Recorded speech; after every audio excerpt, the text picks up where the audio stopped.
Auspicious blessings. Welcome to a new episode of Shan English Dharma services. It is me again, Tong, and today I would like to resume the biography of Master Kumarajiva. Last week, we learned about the birth and renunciation of Master Kumarajiva. He was born in Kucha, a country in the ancient western regions. At age 7, he renounced as a Buddhist monastic, along with his mother, and began his studies of the many texts and theories of Buddhism. Not only did Master Kumarajiva thoroughly master the teachings of the lesser vehicle, he also had the chance to learn about the Mahayana teachings as well.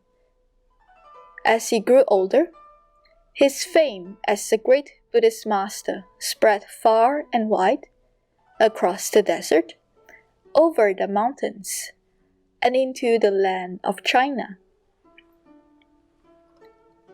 China lies a few thousand miles away from Kucha. It was a time of great political unrest, wars, and violence. Kingdoms rise and fall in a short span of time. Tribes from the edges of China divided the lands and established their own kingdoms, overpowering the native people. When kingdoms were established, they fought with one another to gain supremacy over the vast and fertile land, each one aiming to be the one and only emperor. In one of the kingdoms, the king Fujian wished to see his country greater and better. He knew of a great Buddhist master, An, who had been teaching and establishing the Sangha community for 15 years in a nearby city of Xiangyang. King Fujian knew, in turbulent times like this, it was better to have wise people around him. Furthermore, King Fujian was also interested in the teachings of Buddhism. He was determined to get Master An into his imperial court.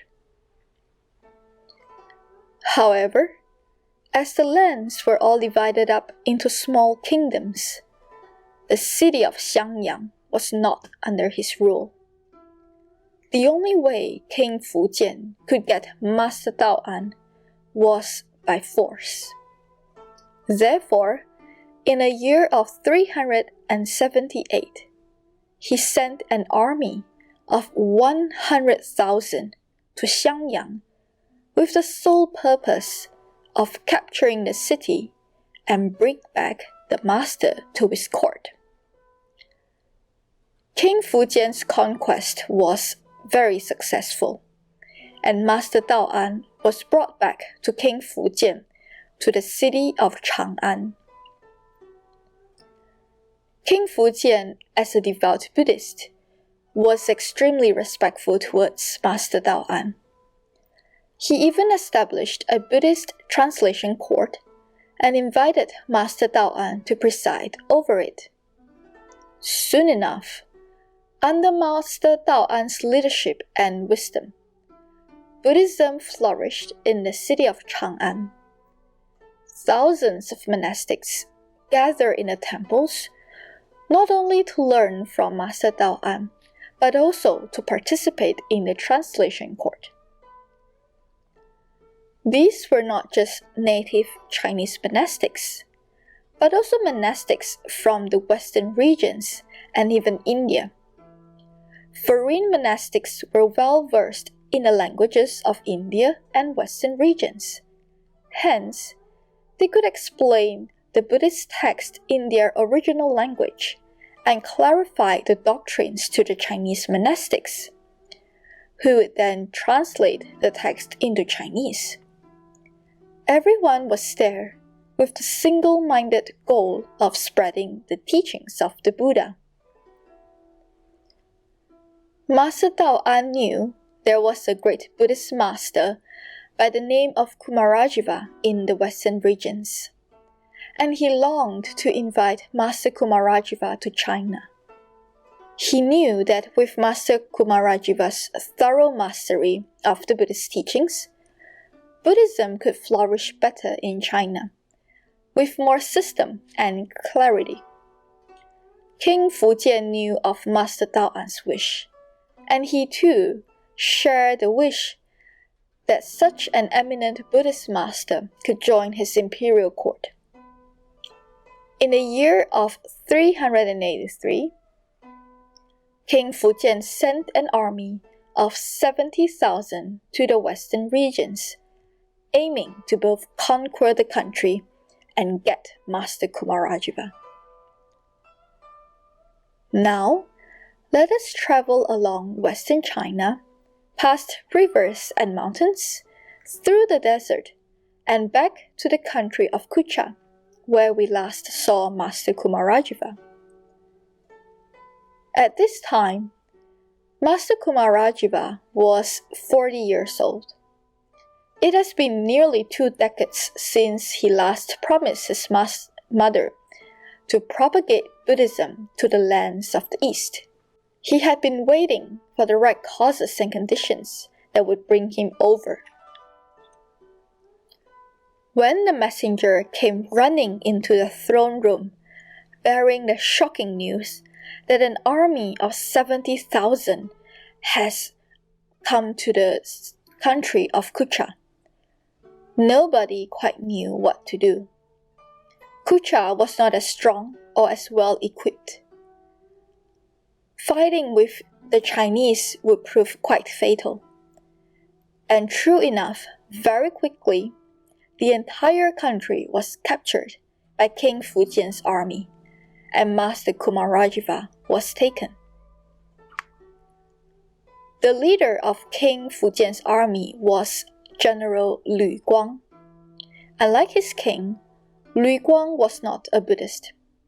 He was a loyal subject and an exceptional military general, but he had no sentiments for Buddhism, nor towards Master Kumarajiva. When General Guang met with Master Kumarajiva, he was unimpressed. He had traveled thousands of miles, engaged in a number of battles and skirmishes, lost some of his men, with the sole purpose of bringing this Buddhist monastic back. He treated Master Kumarajiva quite rudely and roughly, and even found entertainment in humiliating Master Kumarajiva. As General Guang gained control over Kucha and became its lord, he forced Master Kumarajiva to marry the princess of Kucha on the threat of death. Of course, Buddhist monastics are not allowed to marry, but Master Kumarajiva knew that if he did not comply, the princess would be put to death. Furthermore, he knew this was his trial before he could propagate the Dharma in China. Guang also forced Master Kumarajiva to drink wine, which was also against the monastic precepts. To further test him, he forced Master Kumarajiva to ride on skittish and jumpy horses, having little regard for his life. Master Kumarajiva accepted these trials and forbore the humiliation which Guang inflicted on him. The parting words of his mother came to mind. Does it matter that there will be no personal advantage for you if you propagate the Dharma to the lands of the East? He remembered his reply. If one is able to spread the great conversion and awaken the blind masses, then, even if one's body were burning in a red-hot oven, one may suffer but feel no regret. Master Kumarajiva faced these trials and challenges with a peaceful mind. He knew that one day the storm will blow over and dawn will come again. Soon enough after the conquest of Kucha, General Guang started the journey back to China. There were not a lot of records on what happened during this eastward journey, but one can imagine it was not pleasant to Master Kumarajiva, given how he was treated by Guang. But on the other hand, Master Kumarajiva was a step closer to his vow of bringing the treasure of Buddha Dharma to China. In the winter of the year 386, Guang received the news that his king Fujian had died, and his country had fallen into the hands of a new ruler. King Fujian had lost an important battle, and was then betrayed and killed by his own minister. This minister got rid of the old dynasty and proclaimed a new era. There was no going back to Chang'an now. Home was lost. Guang, along with his army, were now on their own. What can they do? In such a chaotic era, kingdoms rose and fell in a few decades. Great kings and men were snuffed out like candles. To survive, Guang can only claim a land to himself and become his own king. That was what Guang did. He settled in the area known as Liangzhou, which is around present-day Xinjiang, China, and established a new kingdom. What about Master Kumarajiva? In time, as Guang came to know Master Kumarajiva better, he was very impressed with the master's patience and compassion, and changed his attitude towards the master. Though Guang did not become a Buddhist, nor did Kumarajiva manage to do large-scale Dharma propagation, at the very least, he was treated civilly. But at the same time, Master Kumarajiva could neither move forward nor go back. His home country had now fallen into the hands of Guang, and there was no way he could travel to Chang'an, where Buddhism is still flourishing despite the turmoil. Guang held him hostage in Liangzhou. So again, Master Kumarajiva had no choice but to wait for the right causes and conditions. 1 year passed, and a second. 16 years passed, and Kumarajiva was now 56 years old. It seems that Master Kumarajiva will never reach the center of China, to Chang'an, the great capital city of culture and religion. It seems that Master Kumarajiva had been waiting for a long time in his life to fulfill the vow he made to his mother. Will he persevere?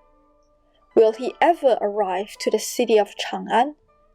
Or will he fall victim to the turbulent times?